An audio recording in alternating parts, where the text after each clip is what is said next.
Christelle avait eu des échanges vifs avec son époux au sujet de l'encadrement des enfants. Un désaccord qu'elle croyait pourtant passé, mais que non. Le récit de ce meurtre effroyable, c'est à suivre en ouverture de ce journal. Et quelles conséquences après la publication par la Cour suprême d'un vaste scandale autour de la gestion des fonds dans la lutte contre le Covid-19? Le rapport de la Chambre des comptes de la haute juridiction pointe des malversations évaluées à des milliards de francs CFA sur la sellette, le ministère de la Recherche scientifique et celui de la Santé publique. Voilà pour le sommaire.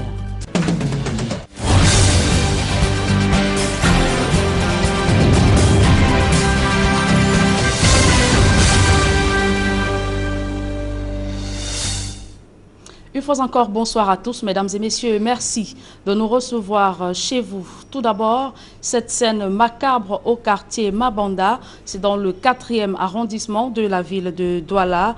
Une femme, la trentaine sonnée, a été froidement assassinée dans sa chambre conjugale. Son époux, principal suspect dans cette affaire, est porté disparu. Le récit des faits, c'est avec Cédric Nding et Dalastiana.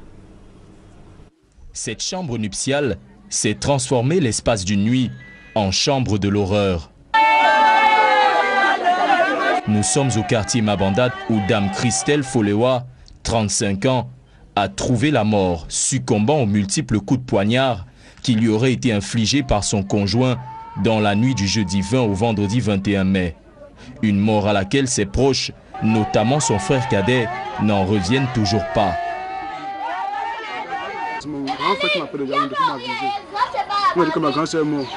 Il dit que mort comment? Est-ce qu'elle était malade? On m'a dit que non, appelle ton petit frère à Mabanda pour savoir ce qui se passe.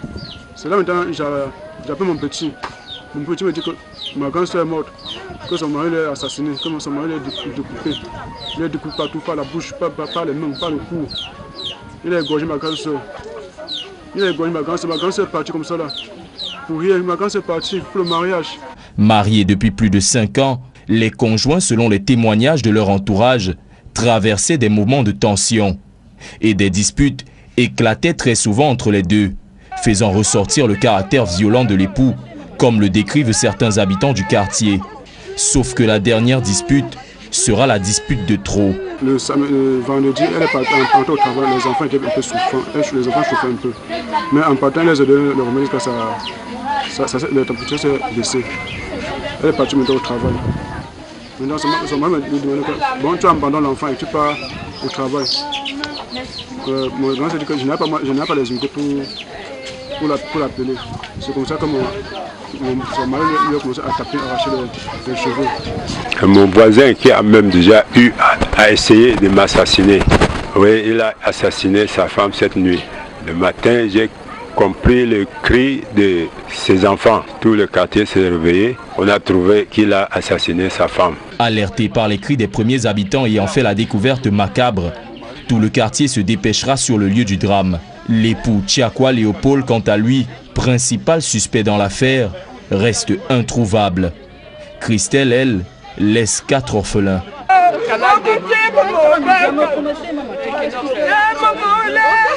Restons à Bonabéry où l'insalubrité a fait son nid dans les quartiers Forêt-Bar, quartier bilingue et carrefour Beignet. Des tas d'immondices jonchent le long des rues, exposant les populations à de nombreuses maladies. Inquiet pour la santé de ces populations, le maire et ses collaborateurs viennent de procéder ou lancer une campagne d'assainissement visant à curer les différents drains. On voit tout cela dans ce reportage de Martin Abanda et Robert Mokobé. Le mal-être fondamental de la quasi-totalité des populations de Bonabéry réside dans la crue, selon certains témoignages. Cela est forcément dû à plusieurs facteurs qui endiguent le bon écoulement des eaux usées et celles des pluies. Ce malaise, qui dure depuis plusieurs années aujourd'hui, n'a cessé de créer une vague d'exaspération chez les riverains qui déplorent non seulement l'incivisme des uns, mais aussi l'inertie des pouvoirs publics. Bonabéry est une île entrecoupée par des cours d'eau. C'est sur ces cours d'eau maintenant que les populations sont venues s'installer, rétrécissant les lits de ces cours d'eau et drains. C'est tout ça qui est à l'origine de ces inondations. Les inondations ici, là, de la thèse, qui ont percé les trous dans les murs et tous les eaux qui sortent de l'intérieur remplissent les petits drains qu'on a fait au quartier et ça descend dans les maisons. Ces inondations ne sont pas sans cause directe sur les populations qui font savoir que les pertes, au-delà de celles matérielles, mettent en jeu la vie des enfants. Il y a les enfants qui ont été emportés. Les enfants ont été emportés par les drains d'eau. Les enfants ont été emportés. Jusqu'aujourd'hui, j'ai même une voisine que je dis, elle est sans enfants à cause de la pluie. Donc que le gouvernement nous vienne en aide. Face à cette situation, les communautés essayent tant bien que mal à s'organiser afin de repousser ces inondations par des remblais et autres méthodes. Lorsqu'il peut, tout le quartier est dans les caniveaux pour creuser. Et lorsque nous creusons même, nous prenons jusqu'au nord-10. Et nous avons notre chef de bloc dans ce quartier qui ne fout actuellement rien. Monsieur Elissa, qui ne fout actuellement rien. Lui, il l'a construit dans les drains. C'est fort de ce constat que la mairie du 4e arrondissement de Douala a entrepris une opération visant à déboucher les rigoles obstruées par les déchets plastiques, organiques et autres. Vous savez que nous sommes en début de saison de pluie. Et en saison de pluie, les inondations sont la conséquence de ces pluies. Et nous voulons donc agir en préventif en faisant en sorte que les drains puissent être curés pour éviter les inondations. Sauf que le mal enraciné demande une prise en charge au-delà de ce qui est effectué. Et à la commune d'arrondissement de Douala 4e, nous avons 2 programmes que nous avons mis en cours. Avec l'aide de la communauté urbaine de Douala, nous allons faire un drainage mécanique avec donc une pelle amphibie qui va arriver sous peu. Cela nécessite bien évidemment des moyens mécaniques que ceux de l'effort humain. À la question de savoir à quand l'entrée en jeu des engins de déblaiement. La mise en bouche et le temps des événements qui attendent les populations de la zone Exobois et Forest Bar à Bonabéry ont été donnés par les premières pluies qui annoncent la grande saison. Pour circuler dans les ruelles de ce coin, cela nécessite des chaussures bien appropriées. Pour Equinox Télévision, nous sommes Robert Mokoubé, Charles Ekome, Martin Abanda. À Kumba 3e, dans le sud-ouest, les populations meurent de soif. Cela fait plusieurs mois que les robinets sont à sec dans cette partie du pays. Selon le maire, les projets initiés n'ont pas abouti, faute de moyens financiers. Il lance un cri de détresse dans ce reportage que signe Gladys Sidi. La crise de l'eau potable fait rage à Mabanda, un quartier du 3e arrondissement de Kumba, dans le département de la Mémé, région du sud-ouest. Ici, l'unique moyen d'approvisionnement des habitants du coin, c'est une source qui tarit elle aussi au fil des jours. Les bornes fontaines ont cessé de fonctionner depuis belle lurette. Les populations sont toujours dans l'attente de la réalisation des multiples promesses de campagne faites par les autorités. Nous n'avons pas accès à de l'eau potable. Nous nous rabattons vers les puits et autres sources. Nous supplions les autorités de se pencher sur le cas de Mabanda.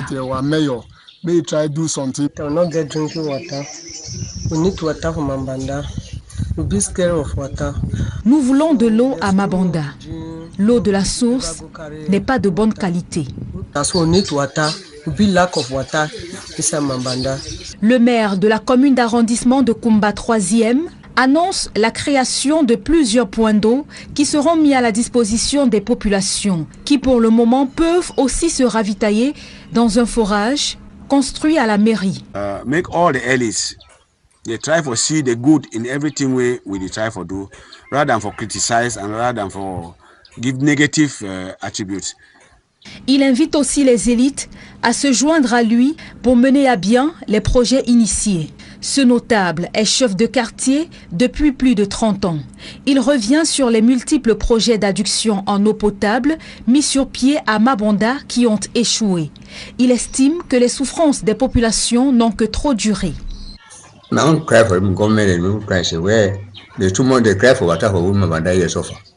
D'autres initiatives sont annoncées pour approvisionner l'arrondissement de Koumba 3 en eau potable. Passé l'étape des annonces, le souhait des populations aujourd'hui, c'est de voir ces projets se concrétiser. Et à Bangoura, dans le département du Noun, l'accès à l'eau potable est un véritable luxe. Les populations riveraines parcourent des kilomètres pour se procurer le précieux liquide, très souvent de mauvaise qualité, les exposant à des maladies hydriques. Vivien Tonfak, Mama Souforne et Raphaël Tico. Cet habitant de Bangourin, localité située dans le département du Noun, est allé s'approvisionner en eau. Et voici le contenu de son récipient. Pour avoir cette eau, dont la mauvaise qualité saute aux yeux, elle doit parcourir comme les autres villageois, de longues distances, pour se retrouver dans cette sorte d'étang, où se côtoient toutes sortes de bestioles. La censure, les microbes, il y a ça partout. Regardez l'eau qu'on boit. On souffre tellement ici pour l'eau à boire. L'eau ainsi puisée ne sert pas seulement aux tâches ménagères, mais également à la consommation, au péril de la santé des populations. L'eau qu'on boit, qu'on puise, on part avec à la maison, on chauffe, on laisse pour que ça se refroidisse un peu. Après, on filtre avant qu'on boit. Quand on boit cette eau, on a la diarrhée. When we drink the water, quand nous buvons de cette eau, nous nous sentons très mal. Pour le moment, nous avons des enfants hospitalisés à cause de la consommation de cette eau que nous faisons 6 km pour chercher. Ici, les bonnes fontaines ont cessé de fonctionner depuis Mathusalem. Pour résorber ce problème qui se pose avec acuité, ce député a choisi d'y consacrer 2 micro-projets parlementaires. La population est réduite à s'abreuver dans un puits qui est véritablement tout, sauf un puits d'eau à boire. Bon, les motivations sont d'ordre social et nous ne faisons pas ce que nous pensons. Nous répondons à la hauteur de notre possibilité et de notre propre volonté de contribuer à l'amélioration des conditions de vie de la population, à redonner une réponse positive à la doléance de ces populations-là. La réalisation de ces projets est attendue avec impatience par des populations qui s'exposent à la mort en buvant des eaux souillées. Des membres d'une même famille échappent à la mort après avoir consommé un repas. Les faits se déroulent dans la localité de Fokamezo, dans le département de la Menoire. Les victimes admises dans un hôpital ont été sauvées de justesse par le personnel soignant. Leclerc Sakem. 2 membres d'une famille et 2 de leurs amis sont passés tout près de la mort après avoir consommé un repas concocté par la génitrice des 2 premiers. Les faits se déroulent au village de Fokamezo, dans le département de la Menoire. J'ai préparé ma nourriture. J'ai retiré ma part pour aller au champ. J'ai laissé le reste dans la marmite. J'ai retiré pour mon enfant, pour mon fils. J'ai laissé le reste dans la marmite. Je ne sais pas ce qui est passé là-bas. Vous ne fermez pas sur la porte? Hein? Vous ne fermez pas sur la porte? J'ai fermé la porte, non. J'ai bloqué la porte. J'ai dit à ma fille qu'elle bloque la porte. Avec la clé? Avec la clé. Le repas a pourtant été consommé par plus d'une personne en matinée. C'est mon grand frère qui m'appelle, disant que ma petite soeur est à l'hôpital. On laisse une fois les roues là où on était au champ. On part, on les trouve, on courait à l'hôpital. On arrive à l'hôpital, on trouve le grand frère aussi en train de vomir. C'est là où on demande que, mais qu'est-ce qui se passe? Le grand frère dit qu'il ne sait pas. Lui, il n'était pas malade. Il ne chauffait même pas, il ne se sentait pas mal. La mère demande que, mais qu'est-ce qui se passe? Alors il dit que son ventre ne lui laisse pas. La mère pose donc la question à savoir que tu as mangé quoi? Il dit qu'il a mangé le poulet que la mère a préparé. Il dit même qu'il a mangé avec son ami, il était ensemble avec son ami, ils ont consommé le repas à 2. Qu'est-ce qui a pu se passer par la suite pour que la part restée dans la marmite cause autant de dégâts? Les médecins du centre hospitalier où sont internées les 4 personnes parlent d'une intoxication alimentaire. On les a amenés à un état de coma parce qu'ils étaient en coma et et avec une notion de toxication alimentaire, parce que c'est les grands frères et la petite sœur, ils ont tous de manger la même nourriture que la maman avait préparée. Et après 30 à 1 heure du temps, la petite sœur qui avait commencé avec les agitations, vomissements, on l'a amenée dans un centre à Foucault-Maison. Et là, les grands frères, celui qui conduisait la petite sœur, a développé les mêmes symptômes. Et après avoir géré au niveau des Foucault-Maison, on a vu que ça n'allait pas, on les a amenés ici en urgence. Et arrivé sur place, ça n'allait pas parce qu'il y avait beaucoup de sécrétions, il y avait des vomissements. Et on est allé jusqu'à intuber parce qu'ils n'arrivaient pas à respirer eux-mêmes. Et toute la nuit, on a eu à gérer sous intubation avec l'assistance respiratoire. Ce matin, Dieu merci, nous avons reçu d'abord le grand frère qui a récupéré vers 9h. On a estubé, donc maintenant il peut respirer seul. Et la fille a suivi après 1h30 à arriver à respirer seule. Et on a aussi estubé. Donc la situation est stable actuellement. Si ceux-ci ont pu de justesse échapper à la mort, cette nouvelle situation, une énième de plus, préoccupe au plus haut point l'opinion au village Sokamezo quand on sait qu'il y a sensiblement 1 an, 3 filles perdaient la vie suite à la consommation d'un repas qui s'était avéré mortel pour ces malheureuses. Quelques années auparavant, 4 personnes décédées dans les circonstances similaires et une autre maman rallongeait la liste. Les chiffres ont failli être revus à la hausse. Nulle était l'intervention urgente de l'équipe médicale. Curiosité, les 3 cas se déroulent dans le même quartier et le mode opératoire presque le même. Faut-il croire qu'une main criminelle se balade dans cette localité? Les suspects qui furent interpellés à la suite des précédents cas sont pourtant encore détenus par la justice. Fin de la vacance à la tête de la mairie de Ndjombe-Pendia.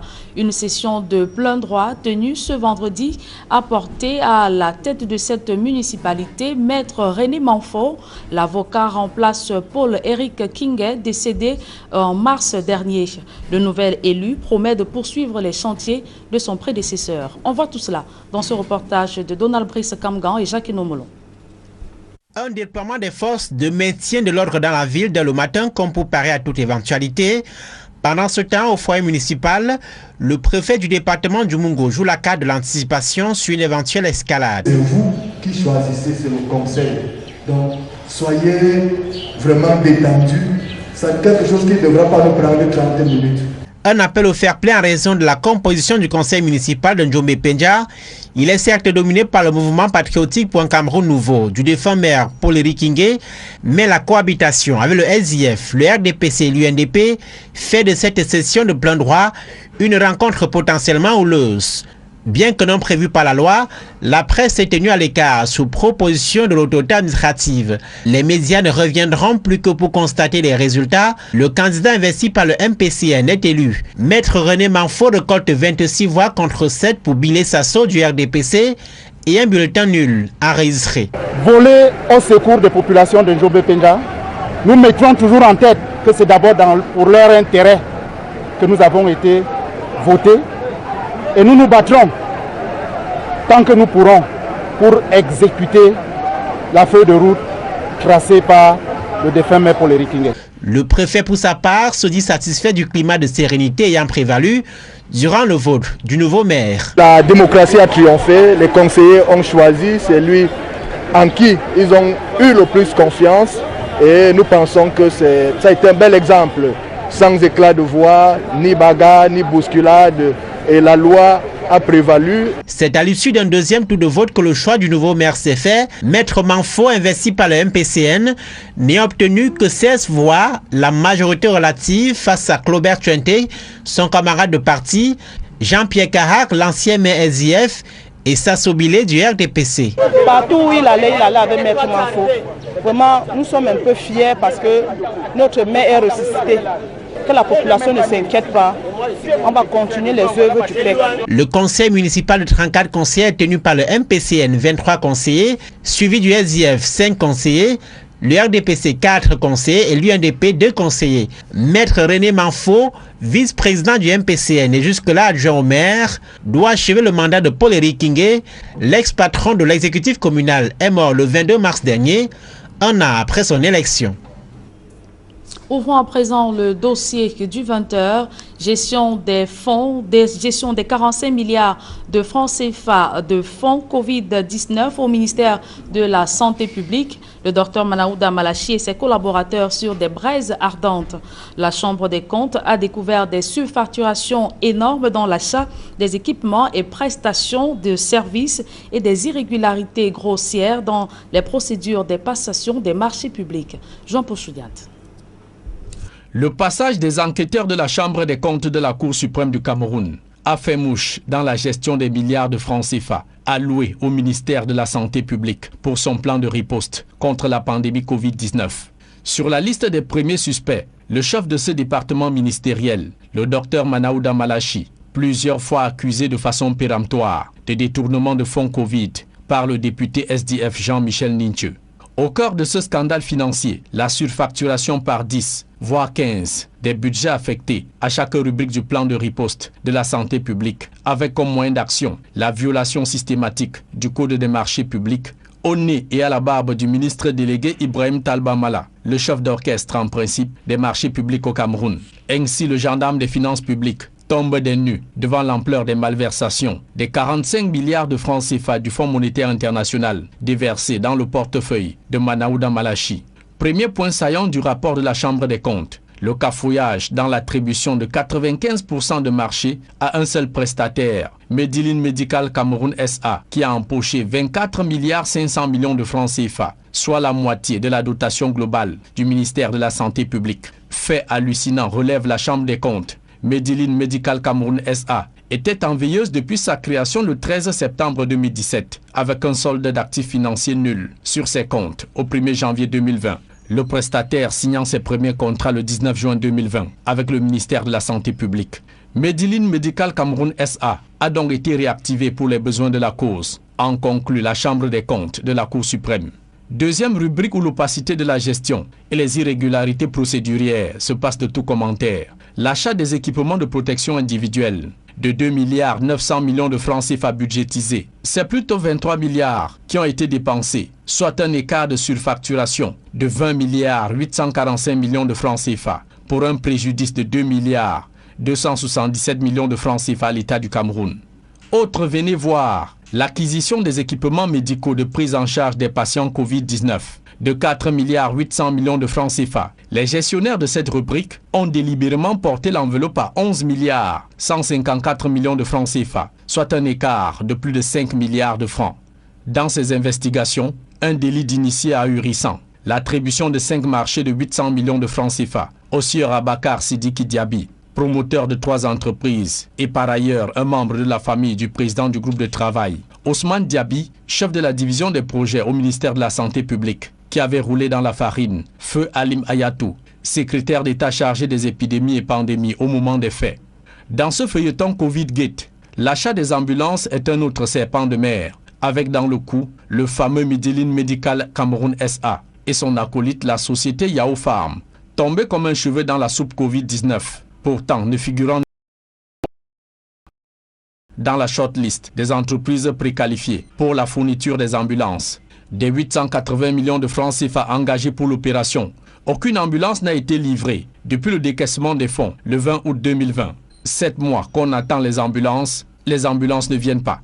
Autre découverte de la Chambre des comptes, le flou artistique entretenu dans l'aménagement des centres de mise en quarantaine, dans les logements sociaux de Douala et Yaoundé et les aéroports. 141 millions de francs CFA payés pour plusieurs marchés fictifs, noyés dans des irrégularités procédurières d'envergure, à l'instar des marchés livrés sans procès verbal de réception. Quant à la rubrique du renforcement des mesures barrières, le budget de 70 millions de francs CFA arrêté a été quadruplé à 384 millions de francs, soit un gap de 314 millions 500 000 francs CFA. Et au chapitre des tests de dépistage rapide, budgétisé à 4 milliards 740 millions de francs CFA par le gouvernement. Manaouda Malachi et ses collaborateurs ont impunément claqué 25 milliards 800 millions de francs CFA pour un grand écart de 21 milliards 800 millions de francs.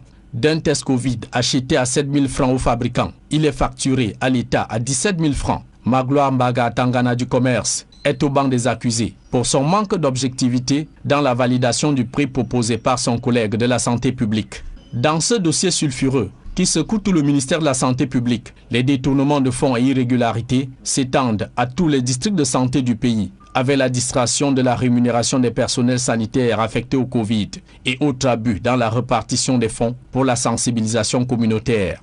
Loin d'être exhaustives, les malversations ont touché les 750 millions de francs CFA affectés à la gestion de la mise en quarantaine des premiers voyageurs covidés arrivés au Cameroun en tout début de la pandémie. Des centaines d'entre eux n'ont pas été convenablement pris en charge, comme prévu. Épique du scandale dans ce dossier, les propriétaires des hôtels réquisitionnés en son temps réclament encore 53 millions de francs CFA. Les enquêtes tant souhaitées ont finalement eu lieu et les détournements révélés à Mondovision des petites et grosses têtes pourraient donc tomber d'ici là. Conformément à la correspondance du ministre d'État secrétaire général de la présidence de la République, Ferdinand Ngongo, demandant au ministre Laurent Esso de la Justice de traquer tous les auteurs, co-auteurs et complices de détournement des 180 milliards de francs CFA du FMI pour la lutte contre le coronavirus au Cameroun. Et au ministère de la Recherche et de l'Innovation, la Chambre des comptes met à nu les magouilles de Madeleine Tuenté sur l'achat des médicaments.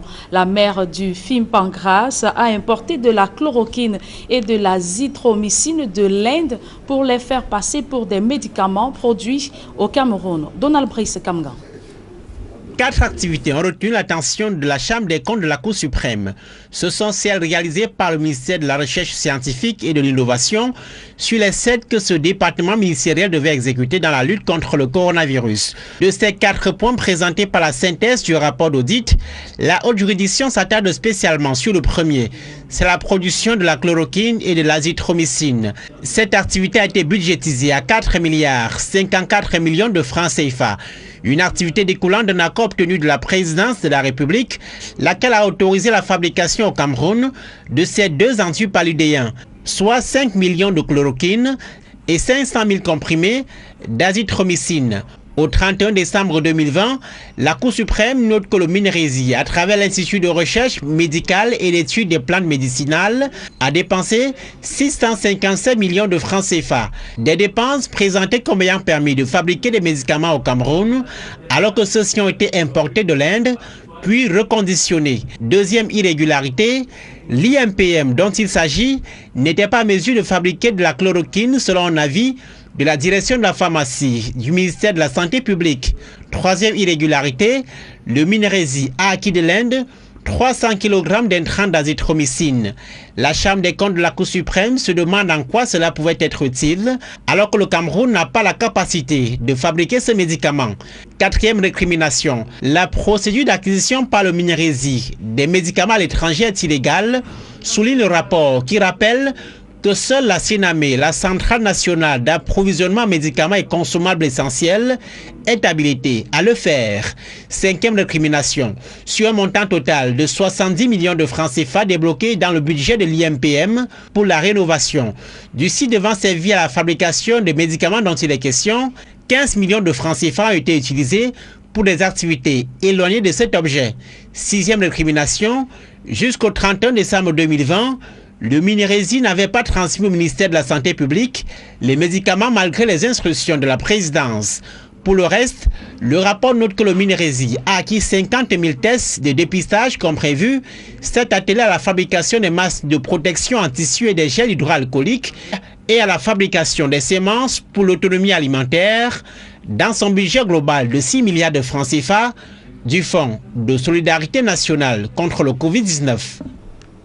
Et à la suite de la publication de ce rapport de la Chambre des comptes ayant audité des fonds Covid-19, le député Jean-Michel Nitieux exige la démission des ministres chargés de la santé publique, de la recherche scientifique et éclaboussés par des allégations de malversation financière et soupçons de surfacturation énoncés dans le rapport de la Chambre des comptes.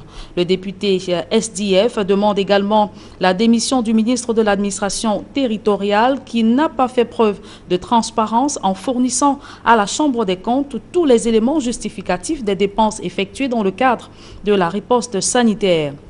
Pour Jean-Michel Nitieux, le secrétaire général de la présidence de la République devrait aussi rendre son tablier en raison de son implication dans ce scandale. Ayant été le premier lanceur d'alerte sur une série de détournements de fonds publics destinés à la gestion de la crise sanitaire, le député Nitieux exige que la lumière soit faite sur tous les fonds collectés auprès des donateurs et camerounais. Et c'est sur cette note que nous mettons un terme à cette édition du 20h. Merci de l'avoir suivi. Retrouvez dans quelques secondes Serge Alain Autour et ses invités pour la deuxième partie d'Equinox Soir. Serge Alain. Voilà, Njombe Pendja, la ville après la disparition du maire Paul-Éric Kingué, c'était le 22 mars dernier. Maître Manfo est le nouveau maire de Njombe Pendja. Vous l'avez dit, Serge Alain Autou, l'avocat au barreau du Cameroun, a été porté à la tête de la mairie de Njombe Pendja ce vendredi, investi par son parti, le mouvement patriotique pour un Cameroun nouveau du défunt Paul-Éric Kingué. Maître Manfo a remporté l'élection avec 28 voix contre 7 pour Sasso du RDPC. Il succède ainsi à Paul-Éric Kingué, décédé le 22 mars dernier, vous l'avez dit. Et vous l'avez dit, hein, lorsque vous terminez votre journal, le député Jean-Michel Nitieux veut voir des têtes tomber dans le gouvernement.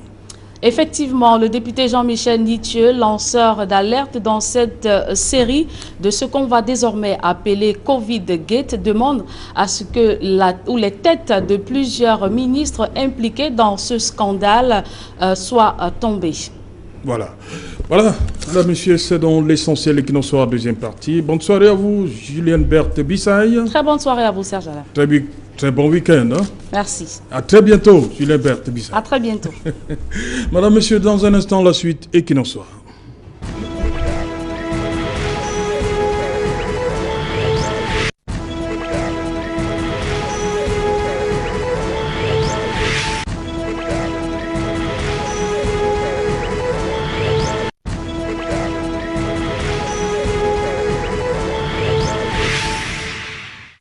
Retour sur le plateau Equinox Soir, deuxième partie, c'est le temps du débrief, toujours en compagnie de maître Augustin Guéfac, Marcel Olivier Ndi, l'honorable Samuel Motte et Emmanuel Kougné. Emmanuel Kougné, voilà l'honorable Jean-Michel Nitieux